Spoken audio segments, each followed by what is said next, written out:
बिस्मिल्लाहिर्रहमानिर्रहीम।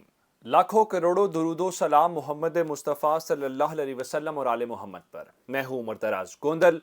इमरान खान के ऊपर होने वाली इस कार्रवाई को कई घंटे गुजर चुके हैं, लेकिन हर गुजरता घंटा एक नई चीज सामने लेके आ रहा है। अब पहली खबर, पंजाब पुलिस जो रेलिवेंट अथॉरिटी है, जो जाहिर बात है वफाकी हुकूमत के अंडर नहीं है, जो वजीर आला पंजाब के अंडर है, जो पाकिस्तान तहरीक इंसाफ की हुकूमत है, उन्होंने इब्तदाई तहकीकात मुकम्मल कर ली हैं। और पंजाब पुलिस ने क्या कैलकुलेट किया है ये बहुत इंपॉर्टेंट है। और उनका, क्योंकि हम सब ये बता रहे हैं मिसाल के तौर के ऊपर कि पहले मालूम हुआ कि दो लोग थे फायरिंग करने वाले। अब मजीद खबरें थोड़ी और फैल गई हैं, क्योंकि नवीद जो जेर हिरासत है, जिसका वीडियो बयान आया, लोग वीडियो बयान के ऊपर सवाल उठा रहे हैं कि जो भी वीडियो रिकॉर्ड कर रहा था उसके अल्फाज मुंह में डाल रहा था। वीडियो रिकॉर्ड करने से पहले भी कुछ बातें हो रही थी जिसमें उसको कहा जा रहा तुमने ये अचानक किया या पहले किया। ये अचानक बोलने की जरूरत नहीं थी, यही पूछा जाना था तुमने इसका प्लान कब किया। तो लग ये रहा था जैसे उसको फौरी फौरी, और जिस तरह से वीडियो बयान रिकॉर्ड हुआ और मीडिया के ऊपर चंद सहाफियों के पास भेजा गया, और मखसूस सहाफी जो इमरान खान मुखालिफ है उनको भेज के, ताकि अवाम का गम गुस्सा फौरी फौरी कंट्रोल किया जाए। लेकिन अवाम का गुस्सा फिर भी कंट्रोल नहीं हुआ और हमने उसको देखा। लेकिन अब इतलात ये हैं कि फिलहाल एक और तीसरा शख्स भी है जो इस सारे सूरत हाल के बाद नजर आ गया है। और मैं पुलिस की तहकीकात बताने से पहले ये शख्स कौन है, ये शख्स जनाब अली जो वहां पे इमरान खान का डीजे है, यानी जो आमतौर पे उसके ऊपर आप नगमे सुनते हैं या मुख्तलिफ किस्म की चीजें सुनते हैं, ये वो शख्स है। उसने चूंकि आंखों देखा हाल देखा, वो ज़ाहिरन देख रहा था। अब मैंने आपको पहले कुछ सहाफियों की खबरें भी रात को सुनाई, और अब उसके मुताबिक 2 से 3 लोग फायर करने वाले, ये सुन लें। उसके बाद मैं पंजाब पुलिस की इन्वेस्टिगेशन आपके सामने रखता हूं। इस तरह डीजे क्या बता रहा है वो सुनिएगा। 2-3 लोग थे, 2-3 जगह, एक जगह से फायर नहीं हुआ। मेरा नाम हमजा और मैं खान साहब का मेन डीजे हूँ। मुझे ऑपरेटिंग के लिए स्पेशल इस कंटेनर के ऊपर हायर किया गया था।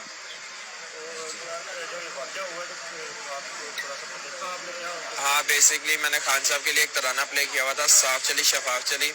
उसके बाद मैंने ना भर दो झोली लगाया। 2-3 देर में खान साहब ने ऊपर से जो उनका एक एक्शन है कि आप बंद करो बंद करो, उन्होंने इस तरह कहा तो मैं समझ गया कि वो दोबारा वही लगवाना चाह रहे हैं। उन्होंने दोबारा से वही प्ले करवाया।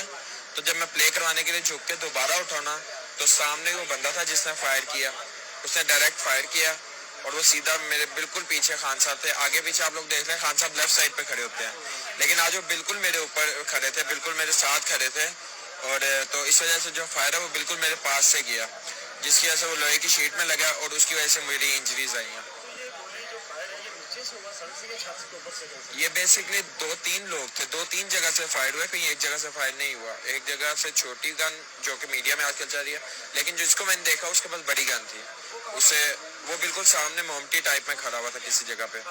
जी जी, छत से नीचे टेरेस टाइप कोई जगह थी वहाँ पर, यानी वो हाइट पर था काफी, कि हमारे इक्वल था वो बेसिकली उसके लेफ्ट साइड पर ही था।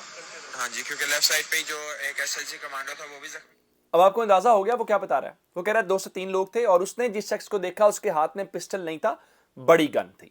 ये बात रात को आपने फौज के जो एक रिटायर्ड कर्नल हैं उनकी जबानी भी सुना कि पिस्टल से इतना एक्यूरेट फायर नहीं लगता। फिर फसी, जिनका मैंने आपको रात को ट्वीट दिखाया, द रियल फसी वेरीफाइड अकाउंट से, उन्होंने भी बताया कि उनके ड्राइवर ने देखा है कि प्लाजे की सेकंड से आया। अब ये सारी वो चीजें मैंने आपके सामने रख दी। अब पुलिस ने अब तक कैलकुलेट क्या किया है और पुलिस तहकीकात के नतीजे में क्या मालूम हुई है। पुलिस के जो इब्तदाई तहकीकाती रिपोर्ट पंजाब पुलिस ने की है, उसके मुताबिक जाए वकुआ से उन्हें 11 गोलियों के खौल मिले हैं। 11 गोलियों के खौल में से कौन सी गोलियां, चूंकि पुलिस खौल से अंदाजा कर लेती है कि कौन सा असला इस्तेमाल हुआ है, और हत्ता कि अब तो वहां पे फोरेंसिक की टीमें पहुंच चुकी हैं रात की और उस जगह को सील किया हुआ है, तो यह भी अंदाजा हो जाता है कितने फासले से फायर किया गया है, कौन सी गन इस्तेमाल की गई, सारा मालूम होता है। लेकिन इब्तदाई तहकीकाती रिपोर्ट के मुताबिक जाए वकुआ से पुलिस ने 11 गोलियों के जो खौल हैं, यानी खाली जो है वो जिसको हम पंजाबी जबान में खोखे कहते हैं, वो खौल जो हैं वो बरामद किए हैं। उनमें से 9 खौल जो हैं वो छोटे असलहे के हैं, जो मुमकिन तौर पे 9mm पिस्टल के हैं। चलें, इसका मतलब है कि 9 फायर कम अज कम हुए। शुरू में ये मालूम होता कि 6 फायर हुए, 6 फायर नहीं हुए। मजमूई तौर पे 11 गोलियां चली हैं इस पूरे जाए वकुआ के ऊपर। 2 खौल ऐसे हैं जनाब जो ان کو ملے ہیں وہاں سے اور وہ بڑے اسلحے کے ہیں. آپ نے اس کی زبانی سن بھی لیا, آپ کو پتہ بھی چل گیا کہ بڑی گن والا آدمی تھا فائر کرنے والا. اس کے مطابق کوئی ممٹی ٹائپ جگہ تھی جو کنٹینر کے برابر والی سطح کے اوپر کھڑا تھا. اب یہاں تک صورتحال ہے. اب آتے ہیں اس معاملے کے اوپر. پاکستان تحریک انصاف نے رات کو چکے نام لیے. اب یہ جو نوید ہے جس نے بیان جاری کیا, اعتزاز احسن صاحب کے بقول یہ لگ رہا تھا جیسے وہ کو پڑھا سامنے پیپر ہے اس کے بیان پڑھ کے فوراً جو ہے وہ سنا رہا ہے. اب اعتزاز احسن جیسا قابل وکیل جو ہے, اب پاکستان تحریک انصاف دیکھیں جو ملزم ہوتا ہے, جو وکٹم ہوتا ہے, جس کے اوپر کوئی حملہ ہو یا کچھ بھی ہو, یہ اس کا رائٹ ہوتا ہے وہ جس کو نامینیٹ کرے, آپ اس کے خلاف ایف آئی آر لانچ کرتے ہیں اور آپ اس کو انویسٹیگیشن کا پارٹ بناتے ہیں. اب رات کو پاکستان تحریک انصاف نے مجموعی طور پہ 3 نام لیے, اور وہ جو 3 نام ہیں ان میں سے ایک جو ہیں وہ شہباز شریف صاحب ہیں, دوسرے رانا ثناء اللہ ہیں, اور تیسرے ایک اعلیٰ فوجی افسر ہیں. سن لیجئے کن کے نام لیے, پھر اگلی بات کرتا ہوں. عمران خان سے انفارمیشن آ رہی تھی جس کا ہمیں پہلے پتہ نہیں تھا, لیکن انہوں نے یہ کہا, اور انہوں نے کہا ہے کہ 3 لوگوں کے اوپر میرا یقین ہے کہ جنہوں نے یہ سب کچھ کروایا ہے, اور وہ 3 لوگ جو ہیں وہ شہباز شریف ہیں, اور رانا ثناء اللہ ہیں, اور وہ میجر جنرل فیصل ہیں. یہ انہوں نے کہا کہ 3 نام. اب سوال یہ پیدا ہوتا ہے کہ اس واقعے کے بہت گھنٹے ہو چکے ہیں, ابھی تک اس واقعے کی ایف آئی آر درج کیوں نہیں ہو سکی؟ کیونکہ جب بھی کوئی کیس ہوتا ہے تو جتنا اس کا ایف آئی آر ڈیلے ہوتی ہے, اس کا مطلب یہ ہوتا ہے کیس خراب کر رہے ہیں. اب کسی عام وکیل سے, چونکہ میں نے لاء کا اسٹوڈنٹ ہوں, میں نے لاء پڑھا ہوا ہے, تو اس لیے میں اس حوالے سے کہہ رہا ہوں کہ جتنا آپ ڈیلے کرتے ہیں رپورٹ درج کروانے میں, ایف آئی آر ہونے میں, تو اس کا مطلب ہوتا ہے کیس اتنا زیادہ خراب ہوتا ہے. اب یہ جس بیان میں انہوں نے یہ نام شام لیے ہیں, اس بیان کو فوری طور پہ میڈیا کے اوپر چلنے سے روک دیا گیا ہے. اب یہ کون روک رہا ہے؟ اب سوشل میڈیا تو بہرحال رات کو جو نعرے لگے ہیں, جو پشاور کے اندر جو کچھ ہوا ہے, دیگر جگہوں کے اوپر کچھ ہوا ہے, وہ اچھے مناظر نہیں تھے. پاکستان میں یہ چیزیں اچھی نہیں ہیں, ماضی میں کبھی ایسا نہیں ہوا, اب کیوں ہوا, لوگ اس حد تک کیوں چلے گئے ہیں, ان سوالوں کے جواب ہم سب کو مل کے ڈھونڈنے ہیں. اب اس ساری صورتحال کے اندر ظاہری بات ہے وفاقی حکومت جو ہے ان میں 2 شخصیات نامینیٹ کی ہیں عمران خان نے, ایک وزیر اعظم, ایک وزیر داخلہ کے منصب کے اوپر ہے.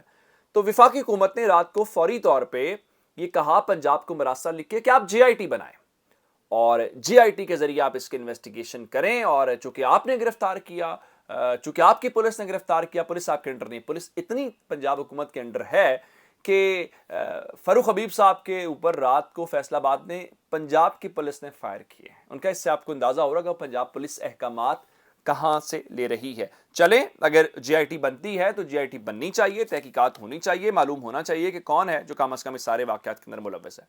لیکن انٹرنیشنل میڈیا کو اس کے اوپر انٹرسٹ تھا. عمران خان نے اپنے اس واقعے سے چند گھنٹے پہلے, 2 گھنٹے پہلے, اسکائی نیوز کو انٹرویو دیا تھا جس میں کہتے ہیں میں بڑا پراعتماد ہوں, اس لانگ مارچ کے اوپر حملہ نہیں ہوگا, تشدد نہیں ہوگا. لیکن وہ خود نشانہ بن گیا, حالانکہ وہ کہہ چکے ہیں, وہ کہہ رہے ہیں کہ آزادی مارچ کے لیے, کسی آزادی, حقیقی آزادی کے لیے اگر میری جان بھی چلی جائے تو میں اس سے پیچھے نہیں ہٹوں گا, اور پہلی گولی میں کھاؤں گا. اور رات کو عمران خان نے یہ ثابت کیا کہ وہ خود سے, ایسا نہیں خان صاحب وہاں سے بھاگ گئے اور کہتے جی کارکنوں کو کر دیا, عمران خان وہاں نہیں تھے, عمران خان ہے. لیکن اس کو انٹرنیشنل سطح کے اوپر کنڈیم کیا گیا ہے, جس میں امریکہ کے وائٹ ہاؤس نے اس حملے کی مذمت کی ہے, کینیڈا کے وزیر اعظم نے اس کو ناقابل قبول حملہ قرار دیا ہے, برطانیہ کے وزیر خارجہ نے مذمت کی ہے, یورپی یونین کے پاکستان میں سفارت خانے نے اس کی مذمت کی ہے, اور سعودی عرب نے, یعنی ان کی بادشاہت کے جو رائل آفس ہے وہاں سے باضابطہ طور پہ, اور سب انٹرنیشنل میڈیا بھی اس کو قاتلانہ حملہ کہہ رہا ہے. کوئی اور اس کو رنگ دینا چاہتا ہے دے, لیکن دنیا اس کو قبول نہیں کری. اپنا بہت سارا خیال رکھیے گا. خدا حافظ.